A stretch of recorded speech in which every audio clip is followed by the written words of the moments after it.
mean, in the 90s, we had a few problems in Mina with crowds. The first thing that happened was that the Jamarat, where the stoning is done, was expanded. Stoning of what? Oh, sure, yeah.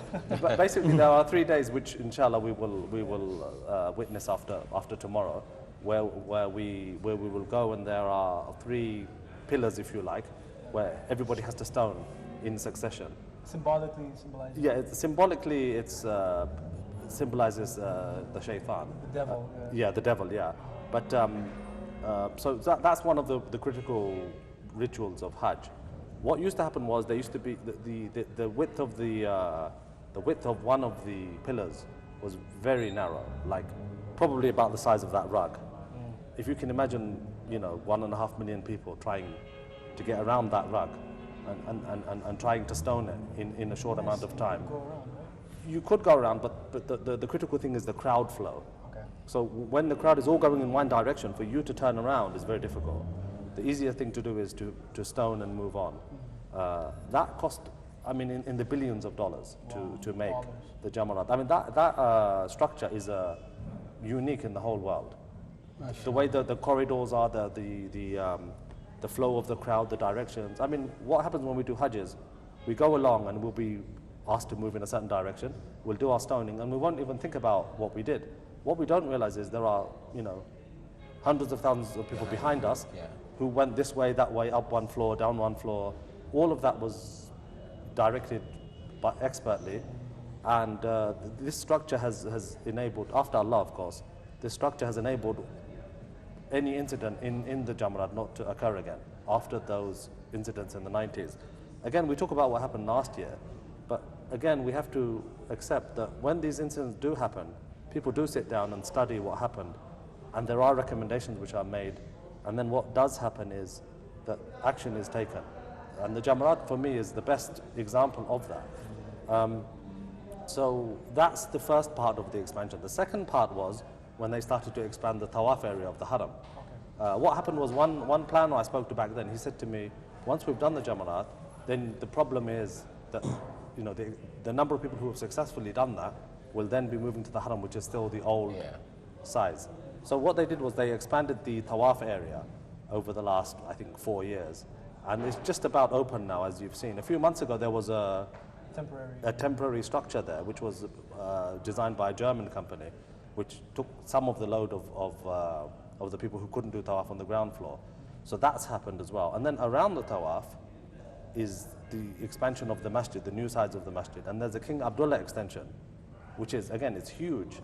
And it's still ongoing, isn't it? It's still ongoing. It's almost done. But I would recommend anybody to go and visit it, because it's like an amazing structure in and of itself. And the great thing about that is it's not connected directly to where the Kaaba is.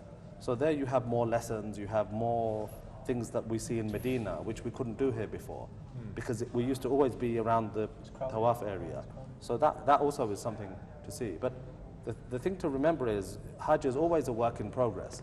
It's not, it's 2016 now, we know what to do. It's lessons will be learned from this year. More people will come, and it will keep expanding until Allah knows how long. Is, of course, the tawaf I mentioned. Also, it's worth mentioning the transportation system that's coming. So that, inshallah, it won't be as tight as it is now. I was speaking to a brother from England who's working in this area.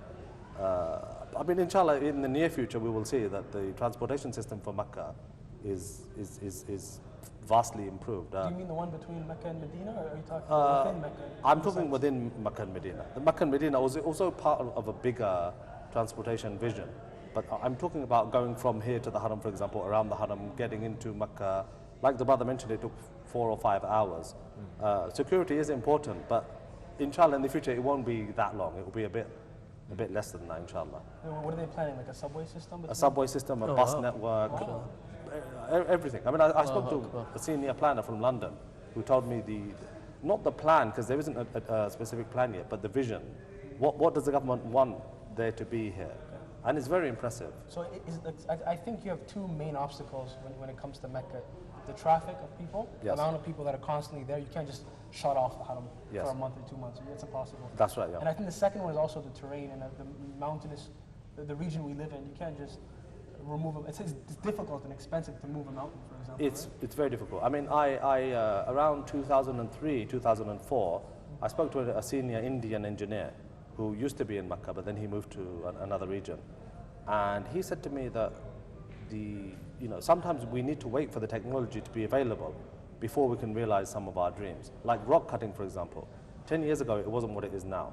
So 10 years ago, 20 years ago, 30 years ago, if you had a mountain in the way or something, you just had to accept that there's nothing that can be done. But now all of that has improved vastly. And also we have to remember that Makkah, it's not just a city on the move, but it's described as somewhere with narrow alleyways and valleys. Yeah. And I won't use the word difficult, but it's a massive challenge for anyone who wants to do anything here. And that's a big obstacle to any change.